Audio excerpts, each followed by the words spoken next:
حضور اکرم کے دادا جناب عبد المطلب فرماتے ہیں میں نے ایک خواب دیکھا کہ آسمان سے زمین کی طرف ایک زنجیر اترا ہے جس کا ایک سرا آسمان میں اور اس کا دوسرا سرا زمین پر. پھر خواب میں ہی دیکھتے دیکھتے اس زنجیر نے ایک درخت کی شکل اختیار کر لی اور وہ اتنا بڑھا پھیلا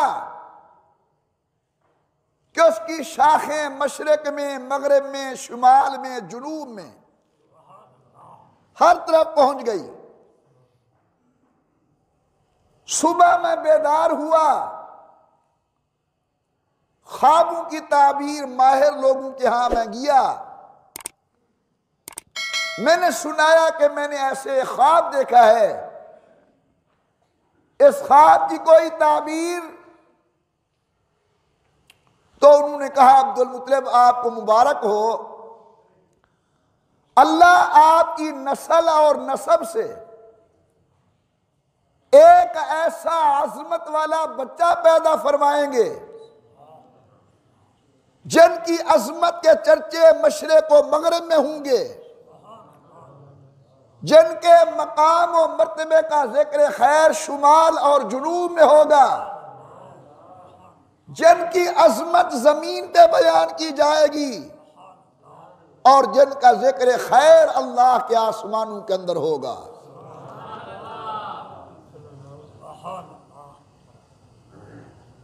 قاب احبار تورات و انجیل کے بڑے عالم ہیں. جناب ابو بکر عند البعض جناب عمر کے دور کے اندر انہوں نے اسلام قبول کیا. یہ تورات و انجیل کے بڑے عالم تھے. قاب احبار کہتے ہیں میں نے سابقہ آسمانی کتابوں میں یہ پڑھا ہے کہ آخر میں ایک پیغمبر آئے گا جس کا نام محمد ہوگا،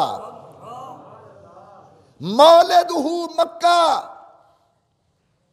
وہ مکہ مکرمہ کے اندر پیدا ہوگا، ومہاجرہ یثرب، وہ آج کے مدینے کی طرف ہجرت کر کے جائے گا، وسلطانہ شام، اور ملک شام تک اس کی حکومت پھیلے گی.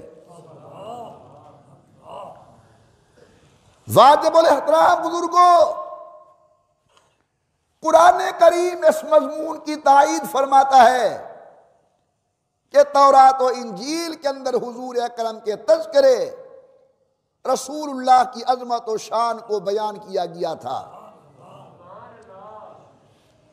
پروردگار عالم نے فرمایا محمد الرسول اللہ والذین معہ اشداء علی الکفار رحماء بینہم. چلتے چلتے اللہ فرماتے ہیں ذالک مثلہم فی التوراۃ ومثلہم فی الانجیل. حاضرین مکرم، قاب احبار نے بڑی عجیب گواہی دی. کہتے ہیں میں نے آسمانی کتابوں میں یہ پڑھ رکھا ہے کہ جو آخری پیغمبر آئے گا نام اس کا محمد ہوگا صلی اللہ علیہ وسلم. ان کی جائے ولادت مکہ مکرمہ ہوگا، وہ ہجرت کر کے مدینہ عالیہ جائیں گے اور اللہ ان کی حکومت کا دائرہ شام تک پھیلا دیں گے. امام الانبیاء سرکار دو عالم کی والدہ فرماتی ہیں جو ہی میرا لخت جگر میرے پیٹ کے اندر آیا میں نے عجیب و غریب اللہ کی رحمتوں کے مشاہدے کیے. عرب کا رواج تھا جب عورت 19 سے ہوتی تھی گلے کے اندر لوہے کی کڑی یا ہنسی ڈال لیتی تھی تاکہ بچہ شیاطین کے شر سے محفوظ رہے۔ جناب آمنہ فرماتے ہیں میں نے بھی بنوائی لیکن ابھی گلے میں ڈالی نہیں، ساتھ رکھی ہوئی تھی۔ خواب میں دیکھا کہنے والا مجھے کہتا ہے آمنہ محمد کی ماں ہو، گلے کے اندر لوہے کی کڑی ڈالے، یہ تیرے شایان شان نہیں۔ حضرت جناب سیدہ آمنہ فرماتی ہیں صبح اٹھ کر میں نے وہ لوہے کی کڑی دور پھینک دی۔ حضرت آمنہ فرماتے ہیں میں گرمی کے ٹائم میں چلتی تھی، آسمان کا بادل میرے سر پہ سایہ کر کے چلتا تھا، میں پانی لینے کے لیے جاتی تھی، سطح پانی کی بلند ہو جاتی تھی، میں پانی کا مشکیزہ بھر کے آتی تھی، محسوس ہوتا تھا پیٹھ میری ہے اٹھانے والا کوئی اور ہے۔ حضرت جناب سیدہ آمنہ فرماتی ہیں میں پہاڑوں کے قریب گزرتی تھی، آواز آتی تھی محمد کی ماں اللہ کے سلام ہو تیرے اوپر۔ میں درختوں کے قریب گزرتی ہوں، آواز آتی ہے محمد کی والدہ اللہ کی رحمت ہو تیرے اوپر۔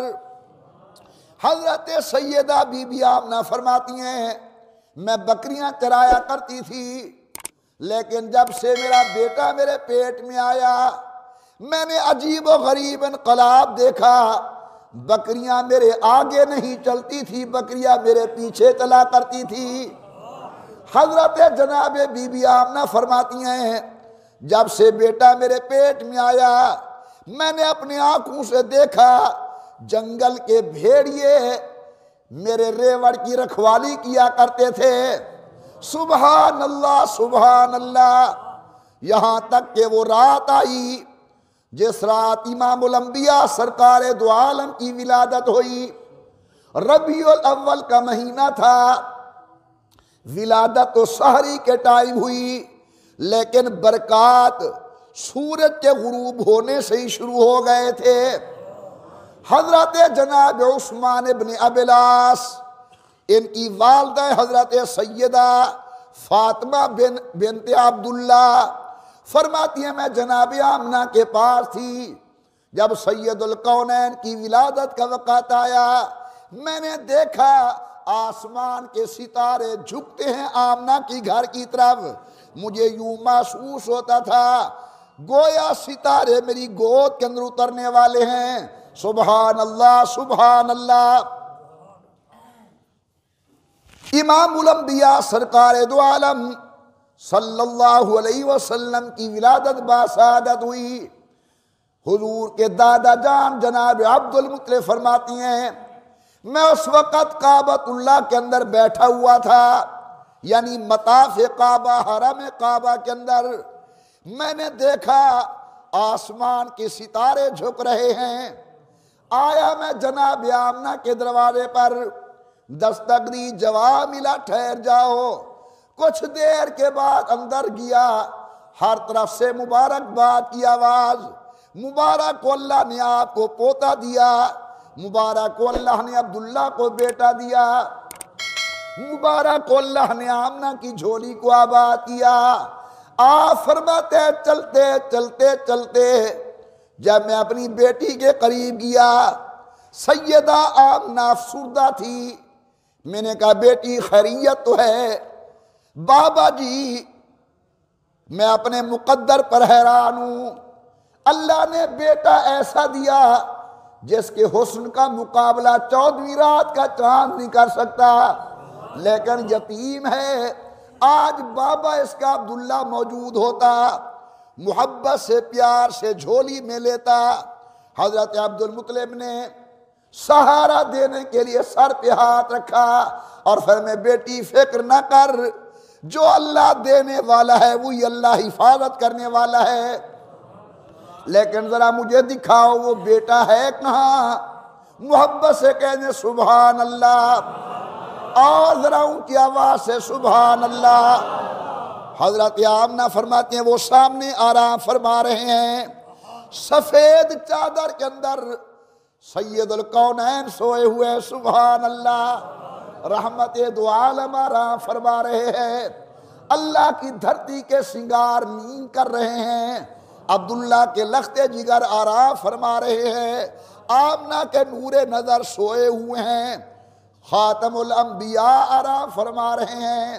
حضرت جناب عبد المطلب فرماتے ہیں میں نے بیٹے کو اٹھایا، چہرے سے کپڑا ہٹایا،